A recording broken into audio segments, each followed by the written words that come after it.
لیکن گھر میں بھی حضور کا ہی ذکر ہوتا تھا، زبان پر آقا کریم صلی اللہ علیہ وسلم کا تذکرہ ہوتا تھا، تو سیدنا ابو بکر صدیق رضی اللہ تعالیٰ عنہ ایسے مرحلے پر جب بہت زیادہ اسلام کے لیے دشواریاں تھیں، حضرت ابو بکر صدیق رضی اللہ تعالیٰ عنہ اپنا سب کچھ اسلام کے لیے قربان کرنے کا تب جذبہ رکھتے۔ جب اسلام کے لیے کوئی آگے کامیابیوں کے امکانات بظاہر نظر نہیں آ رہے، پھر بھی حضرت سیدنا ابو بکر صدیق رضی اللہ تعالیٰ اس مرحلے پر حضور سید العالمین محمد الرسول اللہ صلی اللہ علیہ وسلم ساتھ کھڑے، اور آپ رضی اللہ تعالیٰ عنہ ہر مل پر نصرت، آپ رضی اللہ عنہ کی ہر مرحلے پر مدد، ہر میدان، اور پھر کوئی غلام حضرت سیدنا بلال رضی اللہ عنہ بھاری بھرکم قیمت دے کر آپ نے آزاد کروایا۔ اتنی بھاری بھرکم 5 اوقیہ سونے تک کا آتا آپ نے دیا، تو جب بھاری بھرکم سونا حضرت بلال رضی اللہ عنہ کو آزاد کرانے کے لیے حضرت ابو بکر نے دیا، تو لوگوں نے یہ کہنا شروع کیا ضرور بلال کا کوئی ابو بکر پر احسان ہوگا، تبھی تو ابو بکر نے اتنی جو ہے وہ بھاری بھرکم رقم دے کر، اتنا سونا دے کر بلال کو آزاد کروایا۔ اب یہ لوگوں کا کہنا تھا، لیکن رب ذوالجلال نے فرمایا تم بلال کے احسان کی بات کرتے ہو کہ بلال بن رباح کا حضرت ابو بکر پر کوئی احسان ہوگا؟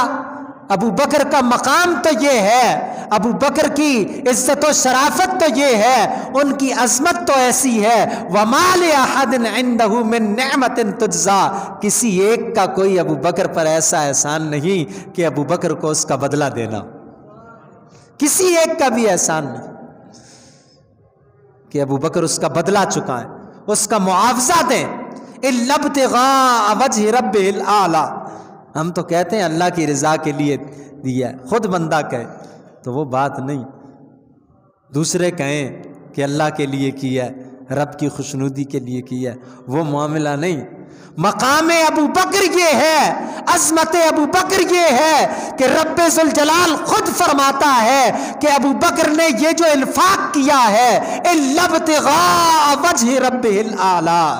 اپنے رب کی رضا و خوشنودی کے لیے کیا، ابتغاء وجہ رب العالی، رب اعلیٰ کی رضا و خوشنودی کی خاطر ابو بکر نے یہ سونا صرف کیا ہے، خرچ کیا ہے، اور بلال حبشی کو خرید کر آزاد کیا، صرف رب کی رضا کے۔ مقام ابو بکر یہ ہے کہ رب ذوالجلال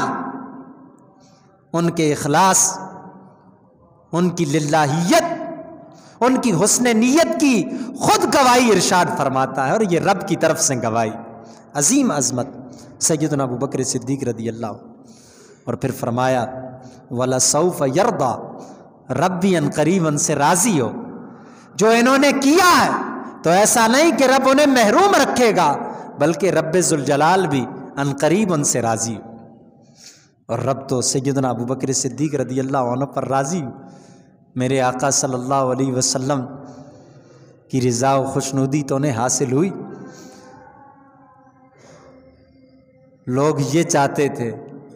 کہ آقا کی رفاقت نصیب ہو جائے، قربان جائیں ابو بکر صدیق رضی اللہ عنہ کی عظمت پر۔ میرے آقا چاہتے تھے کہ ابو بکر میرا رفیق ہو جائے۔ سب یہ چاہتے ہیں کہ ہمیں آقا کی رفاقت مل جائے، اور آقا یہ چاہتے ہیں کہ ابو بکر میری رفاقت میں رہے۔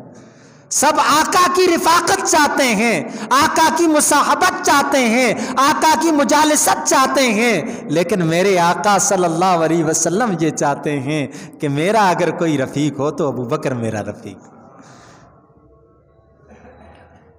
میری کسی کے ساتھ مصاحبت ہو تو ابو بکر کے ساتھ مصاحبت۔ چنانچہ ابن الدغنہ حضرت ابو بکر رضی اللہ عنہ ہجرت کرنا چاہتے تھے، جا رہے تھے، قبیلہ قارہ کے ایک شخص ابن الدغنہ نے آپ کو روکا، آپ رک گئے، پھر آپ جا رہے تھے تو میرے آقا صلی اللہ علیہ وسلم نے فرمایا ابو بکر ٹھہرو، میرے آقا نے فرمایا ٹھہرو، مجھے رب کی طرف سے اجازت ملے گی اور تم میرے ساتھ ہجرت کر۔ میرے آقا یہ چاہتے ہیں کہ میرا جو ساتھی ہو وہ ابو بکر ہو، نہ صرف یہاں دنیا میں بھی اور قبر میں بھی اور حشر میں بھی۔ چنانچہ حدیث مبارک میں آیا، جامع ترمذی کی حدیث، کہ اللہ کے نبی صلی اللہ تعالیٰ علیہ وسلم عطا رسول اللہ صلی اللہ علیہ وسلم ذات یوم عن یمینہ ابو بکر وعن شمالہ عمر، کہ آقا کریم صلی اللہ علیہ وسلم تشریف لائے، عن یمینہ ابو بکر، آپ کے دائیں حضرت ابو بکر تھے اور بائیں حضرت عمر تھے،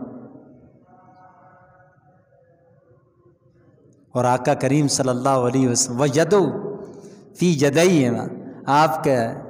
آپ صلی اللہ علیہ وسلم کے دستہائے مبارکہ ان کے ہاتھوں میں، ہاتھ پکڑے ہوئے آ رہے، دائیں طرف ابو بکر ہیں، بائیں طرف عمر ہیں رضی اللہ عنہما۔ آقا کریم صلی اللہ علیہ وسلم تشریف لا رہے ہیں، ایک دائیں طرف ہے ایک بائیں طرف، تو صحابہ رضوان اللہ علیہم اجمعین کو بڑی خوشی، انہیں مسرت اور فرحت و شادمانی کا انہوں نے اظہار کیا۔ تو جب صحابہ کی خوشی میرے آقا صلی اللہ علیہ وسلم نے دیکھی، ملاحظہ فرمائی، تو آقا کریم صلی اللہ علیہ وسلم نے فرمایا تم آج دیکھ کر خوش ہو رہے ہو، تمہیں اس پر خوشی ہو رہی ہے، کل قیامت میں بھی ہم اسی طرح اٹھائے جائیں گے، کل قیامت میں بھی ہم ایسے ہی اٹھائے جائیں گے۔ تو ذرا اندازہ لگائیے کہ جب آقا کریم صلی اللہ علیہ وسلم حشر میں تشریف لائیں گے تو میرے آقا کے دائیں سیدنا ابو بکر ہوں گے، بائیں حضرت عمر رضی اللہ عنہ۔ یہ ان کی عظمتیں، یہ ان کی رفعتیں، تو آقا کریم صلی اللہ علیہ وسلم نے خود منتخب کیا اپنی رفاقت کے لیے، اپنی مصاحبت کے لیے۔ اور پھر جب ہجرت کی، اب ہجرت کے مرحلے پر حضرت سیدنا ابو بکر صدیق رضی اللہ تعالیٰ آقا کریم صلی اللہ علیہ وسلم ساتھی، حضرت ابو بکر تو خود ساتھی، آپ کا غلام عامر بن فہیرہ رضی اللہ عنہ، آپ کے بیٹے عبد الرحمن بن ابی بکر رضی اللہ عنہ، آپ کی بیٹی حضرت سیدتنا اسماء بنت ابی بکر رضی اللہ عنہ، یہ سب میرے آقا کی خدمت میں لگے ہوئے، سارا گھرانہ آل ابو بکر سب کے سب خدمت رسول میں ہیں۔ وہ انتہائی رازداری کا مرحلہ تھا، اس مرحلے پر کسی گھرانے کو اگر ساری خبر ہے، پوری اطلاع ہے، تو حضرت سیدنا ابو بکر صدیق رضی اللہ عنہ کے گھرانے کو، پھر وہ آپ کا غلام جو ہے وہ بکریاں لے کر جاتا ہے قریب تک، 3 دن تک میرے آقا صلی اللہ علیہ وسلم غار ثور میں جو ہے وہ تشریف فرما رہے، وہاں کھانا پہنچتا رہا، وہاں حضرت ابو بکر صدیق رضی اللہ عنہ غذا کا اہتمام و انصرام کرتے رہے، اور مکمل اطلاعات حضرت عبد الرحمن ابن ابی بکر رضی اللہ عنہ، حضرت ابو بکر کے بیٹے، مکمل اطلاعات وہ آقا کریم صلی اللہ تعالیٰ علیہ وسلم کو اور حضرت ابو بکر کو جا کر دیتے رہے کہ اب ایسا معاملہ ہے، اب لوگ یہ کہہ رہے ہیں، اب لوگ ایسے کر رہے ہیں، یہ سب۔ تو لیکن حضرت سیدنا ابو بکر صدیق رضی اللہ عنہ خود تو مشغول خدمت ہیں ہی ہیں، بیٹی بھی مشغول خدمت، سیدہ اسماء بنت ابی بکر کھانا لے کر جھڑکا بھی، گھبرائی نہیں، ڈری نہیں، باہمت۔ غلام بھی حضرت ابوبکر کے، بیٹے بھی، اور حضرت ابوبکر گئے تو خالی ہاتھ نہیں گئے، اہتمام و انصرام کر کے گئے، اہتمام و انصرام۔ حضرت سیدتنا اسماء بنت ابی بکر رضی اللہ عنہ بیان کرتی ہیں کہ ہمارے دادا جان آئے اور کہنے لگے کہ میرے بیٹے نے تم لوگوں کو جو ہے نا وہ اپنے مال کی وجہ سے اور اپنی ذات کی وجہ سے جو ہے وہ بھوکا کر دیا، بھوک میں پیاس میں چھوڑ دیا، اب تم لوگ جو ہے وہ زیادہ محتاجی کی حالت میں۔ تو حضرت سیدہ اسماء بنت ابی بکر فرماتی ہیں کہ میں نے کہا کلا واللہ انہو ترکنا علی خیر کثیر، فرمایا ہرگز نہیں، ہرگز نہیں، ایسی کوئی بات نہیں ہے کہ ہم بھوک و افلاس کا شکار ہوں، ایسا ہرگز نہیں ہے، بلکہ ہمارے پاس انہوں نے ہمیں خیر کثیر پر چھوڑا، بہت زیادہ بھلائی پر چھوڑا۔ تو حضرت سیدتنا اسماء بنت ابی بکر کہتی ہیں کہ وہ دادا جان ابو قحافہ وہ اس وقت جو ہے قد عمیہ، ان کی بینائی زائل ہو چکی تھی، تو فرماتی ہیں کہ ودعت الاحجار علی القوت، فرماتی ہیں کہ میں نے اس جگہ پر جہاں میرے والد ماجد ساز و سامان رکھا کرتے تھے وہاں میں نے مختلف پتھر رکھے، اور پتھر رکھنے کے بعد ان پر کپڑا ڈالا، میں نے پتھر رکھے اور ان پر جو ہے کپڑا ڈالا، اور میں نے ان سے کہا آپ اپنا ہاتھ وہاں رکھ کر دیکھیں۔ جب انہوں نے وہاں اپنا ہاتھ، کپڑا تھا دبیز کپڑا، موٹا کپڑا تھا، اس کے نیچے کچھ چیز ان کو محسوس ہوئی تو انہوں نے کہا کہ پھر ٹھیک ہے، تمہارے لیے کچھ نہ کچھ وہ چھوڑ کر گئے، تمہیں خالی نہیں چھوڑا، تمہارے لیے چھوڑ کر گئے۔ آپ فرماتی ہیں کہ وہاں کچھ بھی نہ تھا، لیکن لے سکنا ذاک شیخ، میں چاہتی تھی کہ وہ جو ہے وہ مطمئن ہو جائیں، وہ میرے ابا کو نہ کوسیں، وہ میرے ابا کو ملامت نہ کریں، وہ میرے ابا کی برائی نہ کریں۔ میرے ابا نے جو کچھ کیا تھا، اولاد کا جذبہ یہ ہے کہ میرے ابا نے جو کچھ کیا تھا اولاد یہ چاہتی تھی اس نے سچ کیا ہے، حق کیا ہے، صحیح کیا ہے، بالکل درست کیا ہے۔ ہمارے والد نے جو کچھ کیا ہے وہ بہتر کیا ہے، وہی خیر کثیر ہے۔ سیدہ اسماء بنت ابی بکر کہہ رہی ہیں کہ ہمیں خیر کثیر پر چھوڑا، یعنی صرف دنیاوی خیر کی بات نہیں ہے، یہ ایسی خیر کثیر ہے کہ تا قیامت اس خیر کثیر کا ذکر ہوتا رہے گا، تا قیامت اس خیر کثیر کا چرچا ہوتا رہے گا، جو خیر کثیر سیدنا ابو بکر صدیق رضی اللہ عنہ نے اپنی اولاد کے لیے چھوڑی۔ فرماتی انہو حمل 5,000 او 6,000 دراہم، انہوں نے 5,000 یا 6,000 دراہم، حضرت ابو بکر صدیق رضی اللہ عنہ 5,000 یا 6,000 دراہم ساتھ لے کر گئے تھے۔ اگر مبادہ کسی کو اجرت دینی پڑی، کوئی ضرورت پیش آئے تو یہ مال میں خرچ کر کے اپنے آقا کی محافظت کروں گا، میں اپنے آقا کی محافظت کروں گا، یہ سارا مال میں بھی آقا پر قربان ہوں، میرا سب کچھ آقا کی ذات اقدس پر قربان، میرا مال بھی آقا کی ذات اقدس پر قربان۔ صرف وہ غزوہ تبوک کے مرحلے پر انہوں نے ایسا نہ کیا، یہاں بھی ہزاروں دراہم، 5,000 یا 6,000، 5,000 دراہم اس زمانے کوئی معمولی چیز نہیں، اور اسلام کی خاطر لے کر جا رہے ہیں، سید العالمین محمد الرسول اللہ صلی اللہ علیہ وسلم کی خاطر لے کر جا رہے ہیں۔ یہ ہے وہ جذبہ ابو بکر صدیق رضی اللہ عنہ کہ جس بس جذبے کی وجہ سے میرے آقا صلی اللہ علیہ وسلم نے ارشاد فرمایا کہ میں نے ہر ایک کو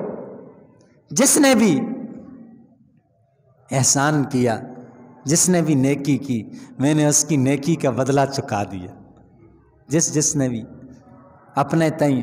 اسلام کے لیے کچھ کیا، حضور سید العالمین محمد الرسول اللہ صلی اللہ علیہ وسلم کے ساتھ کچھ کیا۔ میرے آقا صلی اللہ تعالیٰ علیہ وسلم فرماتے ہیں ما سوا ابی بکر کے،